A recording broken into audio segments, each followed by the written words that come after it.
Universidad Pedagógica Nacional. Seminario de Educación del Profesor de Ciencias. Caso de Matemáticas. John Freddy Erazo. Modelo del conocimiento del profesor, planteado por Godino. Este modelo de conocimiento se ubica cronológicamente después del propuesto por Schulman en 1986 y el de Deborah Ball en el 2000. También después de la noción de proficiencia en la enseñanza de las matemáticas, introducida por Schoenfeld y Kilpatrick en el 2008. Todos estos modelos son necesarios para organizar los programas de formación inicial o permanente y para evaluar su eficacia, ya que se suele reconocer que el conocimiento en su disciplina no es suficiente para asegurar que sea un buen profesor o un profesional competente, sino que debe poseer una serie de conocimientos adicionales para desarrollar su práctica. Este modelo de conocimiento, propuesto por Godino, está basado en el enfoque ontosemiótico del conocimiento y la instrucción matemática, lo cual son unos constructos teóricos que sirven como herramientas para identificar y clasificar los conocimientos que son necesarios para la enseñanza de las matemáticas y por ende arrojan información sobre el conocimiento que pone en juego el profesor. Este modelo se estructura básicamente en 6 facetas y en 4 niveles, de los cuales se basa Godino para estructurar su propuesta sobre el conocimiento del profesor.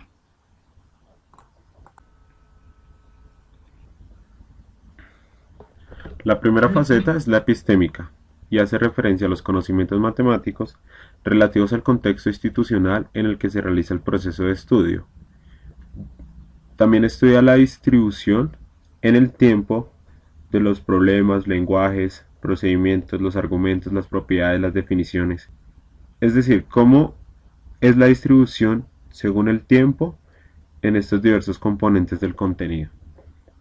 En la faceta epistémica se reconocen tres conocimientos, tres tipos de conocimientos: un conocimiento común, un conocimiento especializado y un conocimiento ampliado.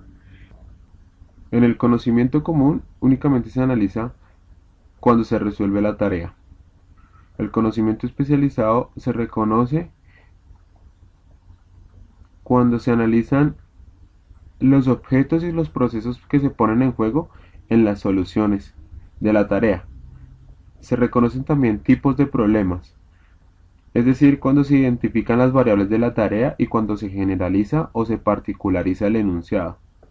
También se tienen en cuenta el lenguaje y las representaciones y los procedimientos, los conceptos y las propiedades. Es decir, que se resuelven las tareas usando diferentes tipos de representaciones o usando diferentes procedimientos.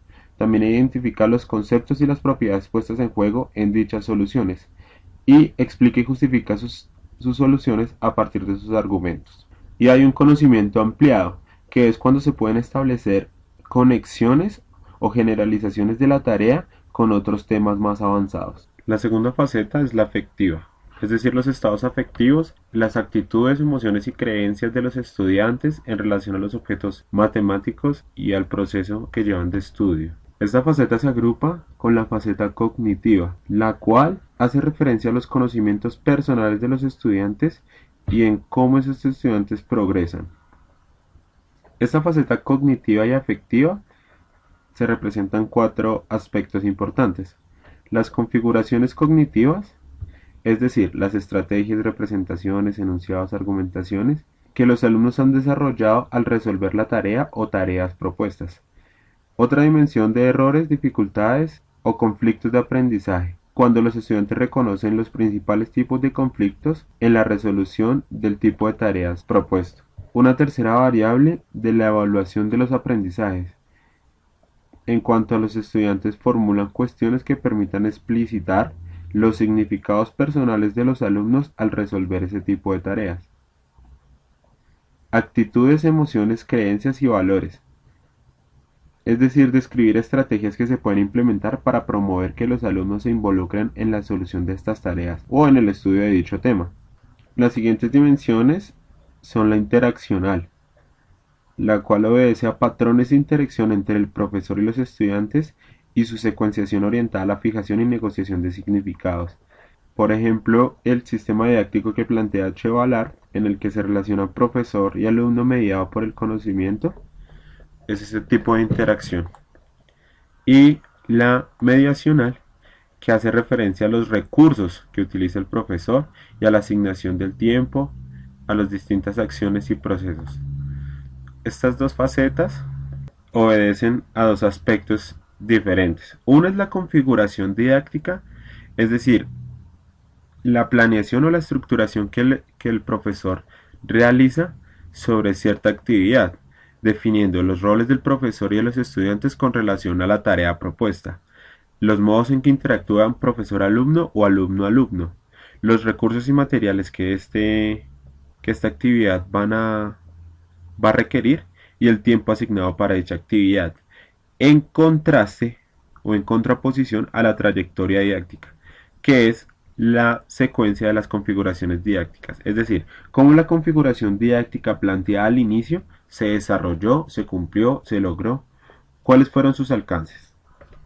La última faceta es la ecológica, que hace referencia a los sistemas de relaciones con el entorno social, económico o político que condiciona el proceso de estudio.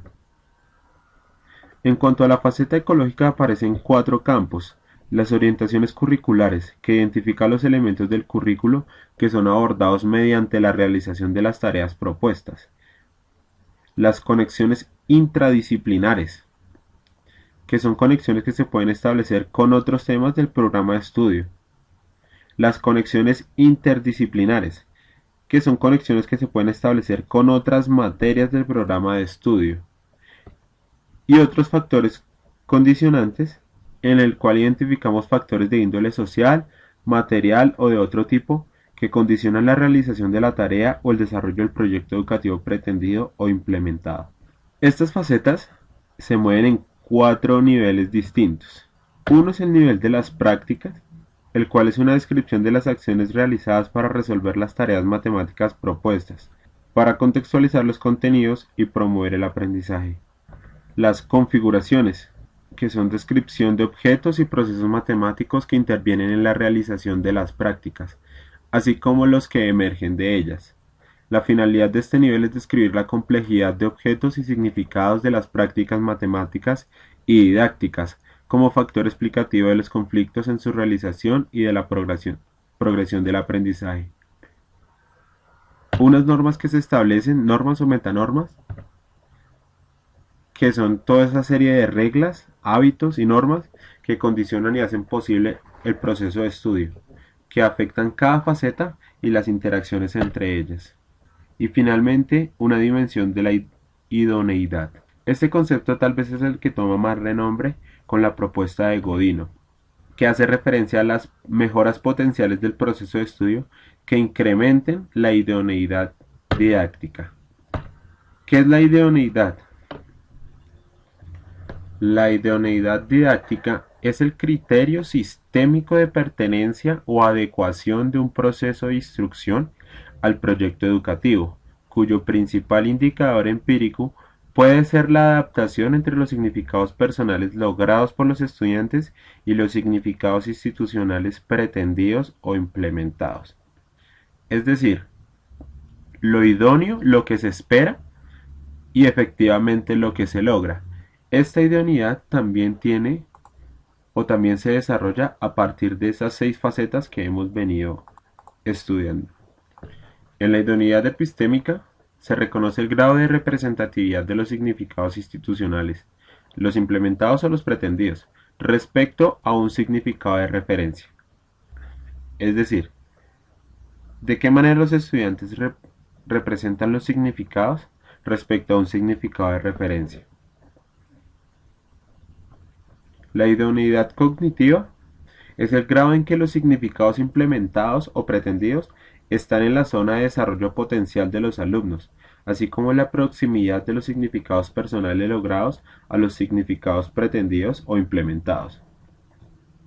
La idoneidad mediacional es el grado de disponibilidad y adecuación de los recursos materiales y temporales necesarios para el desarrollo del proceso de enseñanza-aprendizaje. La idoneidad emocional es el grado de implicación, interés y motivación de los estudiantes. Y la idoneidad interaccional es el grado en que los modos de interacción permiten identificar y resolver conflictos de significado y favorecen la autonomía en el aprendizaje. Y finalmente, la idoneidad ecológica, que es el grado de adaptación curricular, socioprofesional y conexiones intra e interdisciplinares. Estos criterios de idoneidad presentan unas ventajas en relación con el proceso de enseñanza efectivamente realizados. El primero es que posibilitan una mejor comprensión de los procesos y de la instrucción. También posibilitan su comparación entre lo esperado y lo alcanzado, y posibilitan una valoración de cada uno de ellos y en relación a los procesos de instrucción que se realizarán en el futuro. Marca las exigencias que, a priori, tienen que exigirse a cualquier proceso de instrucción. Por lo tanto, este sistema de componentes y descriptores de la idoneidad no es una propuesta final ni cerrada, es más bien una herramienta cuya aplicación y discusión por los formadores de profesores permitirá su progresiva mejora y enriquecimiento. Esa fue una parte del modelo del conocimiento planteado por Juan Godino. Espero que haya sido de su interés. Para más información pueden consultar Pauta de análisis y valoración de la idoneidad didáctica de procesos de enseñanza y aprendizaje de la matemática, de Juan Godino y Vincent Font. O también el número 20 de la Revista Iberoamericana de Educación Matemática Unión, Categorías de análisis de los conocimientos del profesor de matemáticas, por Juan Godino, en el año de 2009. Muchas gracias.